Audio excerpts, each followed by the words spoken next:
Welcome to Cape Breton Movers and Shakers, where we have conversations with people who are doing positive things here in Cape Breton.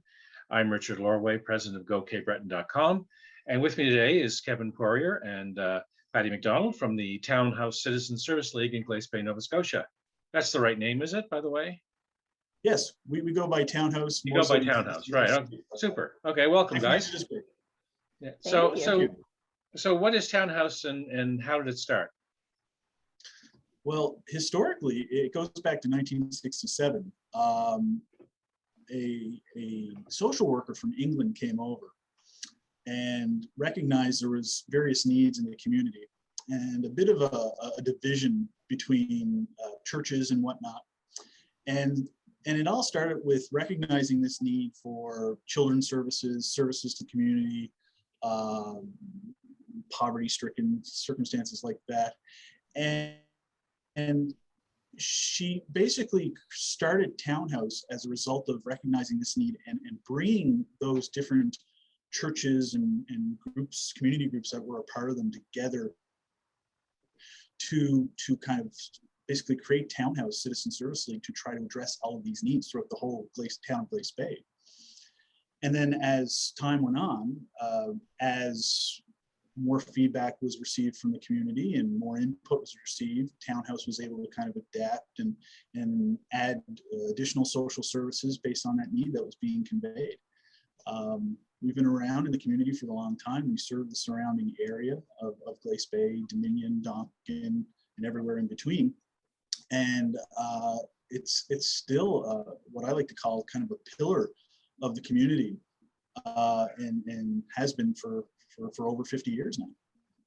So Kevin, you're the chair, but yes, currently, and I'm assuming you weren't there at the beginning. Thank you. No, I wasn't. I was not, Richard. That's as close as I can get to a compliment. Yeah. I certainly have not. How'd you get involved? Great question. When my own children were in the preschool program offered by Townhouse, both of them,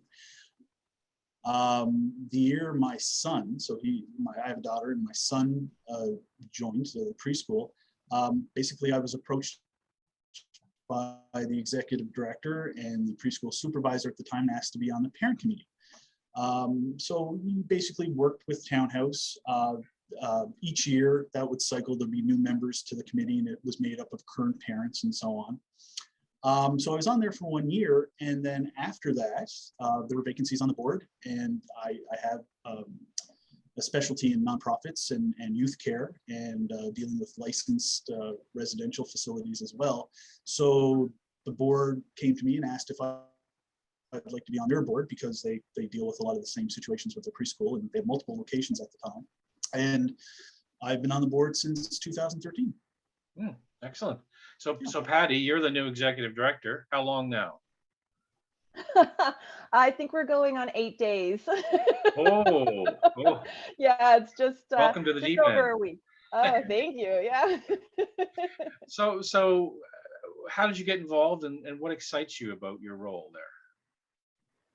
I mean, there's so many things to be excited about with Townhouse. I got involved, actually, a friend of mine, Barry Waldman, suggested that I applied. He runs EPIC, the tutoring program. And anyway, he messaged me and sent the job description and said, hey, I think you'd be a good fit for this.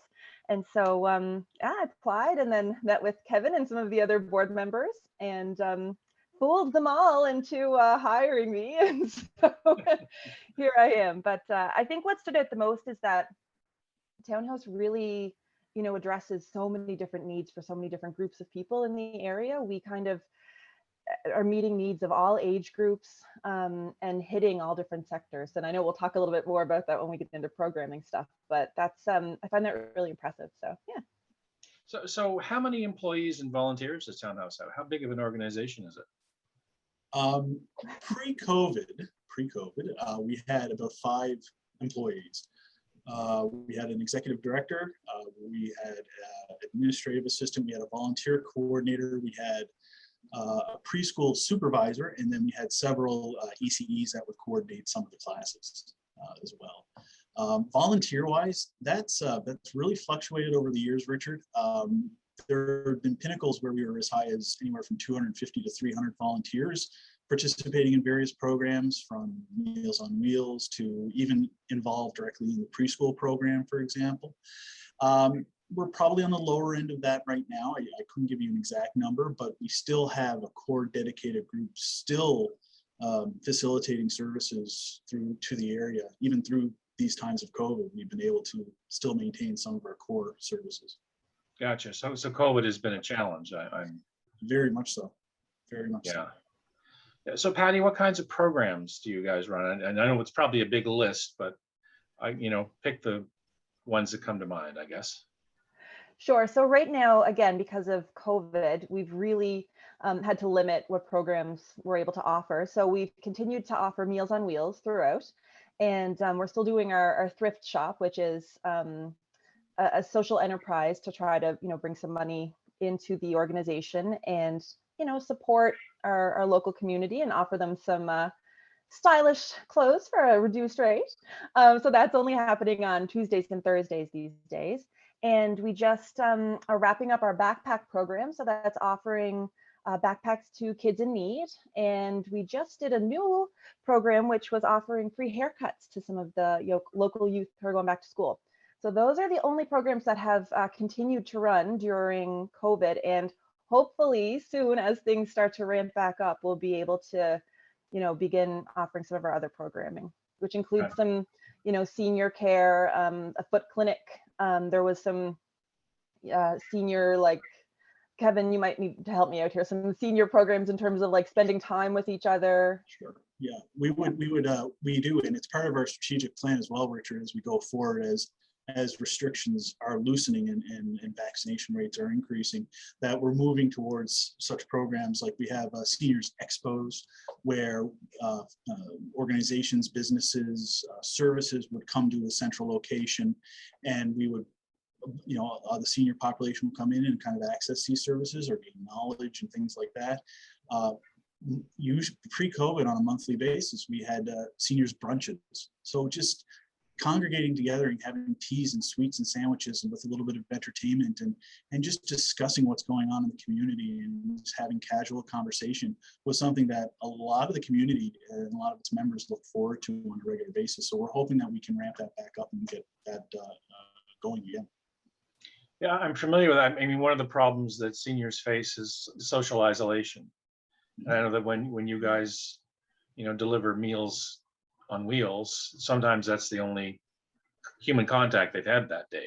So as well as the nutrition, overcoming that isolation is part of it. Yes. Yeah. We've been very fortunate through our funders and donations that we've been able to maintain that and to a level that is affordable. It's a partnership that we have with CV Manor currently, and we have coordinated through our volunteers to deliver that. And you're absolutely right. Because of isolation, in some instances because of income levels, things like that, they don't have access to technology. So you can't just have a FaceTime message with a family member or a friend. Maybe they only have a regular phone that they have access to. So that limited small time interaction is something we look forward to. And we're fortunate, because of the funding we've been receiving, we've been able to offer the Meals on Wheels Monday through Thursdays, where traditionally it might have only been like 1 or 2 times a week. We've actually been able to expand it to 4 times a week, so they get even more connection. So you mentioned funding. Do you get government support, or is it all private? It is government support, grants as well too, that get offered, especially healthy communities. We do tap into that as well too. So we've been very fortunate, and there's certainly, based on what we've seen as far as the response, there's definitely recognition from the provincial government that there is an identified need, and by them approaching us to get a sense of what our numbers are, who's accessing the service, it certainly shows us that they value it and they want to certainly invest in it for the betterment of the community. And local businesses have been really supportive too. We have a number of business sponsors and local individuals, people just, dropping things off for the thrift store or dropping backpacks off. And of course, if anybody wants to, donate funds, we are always happy to receive that. So Yes, I'm sure. Yeah, yeah, yeah. Because yeah, exactly. So how do you guys decide, what to get involved in? Like where the need is it within your mandate and resources to address it? Yeah, absolutely. You know, word of mouth is very popular, but with the times and technology, we've resorted to surveys, electronic surveys using Facebook, Google surveys as an example. We recently had one last August where we reached out to the community to try to get a sense of exactly that. What are they looking for from the community in the form of social services, mental health services, nutrition and well-being. And we've agreed that we're going to continue to do that on an annual basis to make sure that we're getting an accurate picture of what the need is in the community. And in so doing, the information that we take from that, it's quite vast because it covers a lot of demographic areas of people, different financial incomes, different things like that. And it was very valuable and was able to allow us to kind of focus our efforts. So we understand there's core programming certainly, but we're looking at new options that will meet that need, whether it's virtually or maybe even in person, depending on the times and lessening restrictions. Gotcha. So you've been around for 50 years, and so I'm wondering if you have a sense that the needs have changed since your inception to now, or absolutely. I'll only speak to my time, not the past 50, but okay. certainly, thanks. Wink, wink. But you know what? Even I'm fortunate enough that I've grown up in Glace Bay, so I was born and raised here. I've lived here most of my life, and it certainly has changed. I mean, ever since even in industrial Cape Breton with the coal mine industry closing, steel mill, that affected the whole area. Out migration of workers to out west and further. So you're seeing certainly a steady decline in population, whether it's younger families, children, and you're seeing businesses less industry specific and more brand name, big box stores, things like that. So the needs have definitely changed where there's more demand on nonprofits such as ours and others in the CBRM. There's more demand on government because not everybody can work, can find work, whatever their employment barriers might be, for example. And so that's certainly changed. And Townhouse, for the most part, has really adapted to that and been able to identify it. And part of it is because I'll talk about like our board and its members, is that they too bring kind of vast experiences, both from being around for the past 50 years or so, or coming from different industry, whether it be from health authority, for example, or academic, or working nonprofit. All of those experiences give those different perceptions and can give an output of services that is more rounded. Okay. So Patti, are you looking for volunteers? Are you looking for, human resource? As we continue to open up, we will absolutely be looking for more volunteers. Of course, we kind of cut back. Many of our volunteers are seniors themselves, are folks who may be retired, et cetera. And so when COVID hit, a lot of people, had to step away for their own safety and just out of caution. And so, as we continue to open or potentially open new programs, we'll be looking for our volunteers to return or new volunteers to come on. We're hoping to get some, different groups of people volunteering as well. We love our retirees and our seniors, absolutely. And we hope to get some maybe university students or high school students to join as well. So, Gotcha. yeah. So you're looking for people of all ages and abilities who can do whatever they can. Everyone, yes, everyone, absolutely. Okay. Just to build on that, Richard, too, that's a really good example, because over the past 50 years, that's exactly what we've had as far as volunteers.